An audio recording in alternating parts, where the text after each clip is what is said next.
شوف بيبنوا الأسطح دي إزاي.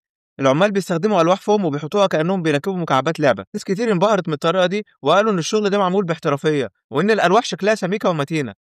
بعد ما يركبوا الألواح بيفردوا مادة لزجة زي الأسفلت عشان يعزلوا المية. الطريقة دي بتدي عزل حراري ومائي ممتاز. وعلى فكرة ده مش سجاد ولا حاجة، دي ورقة أسفلت مخصوصة.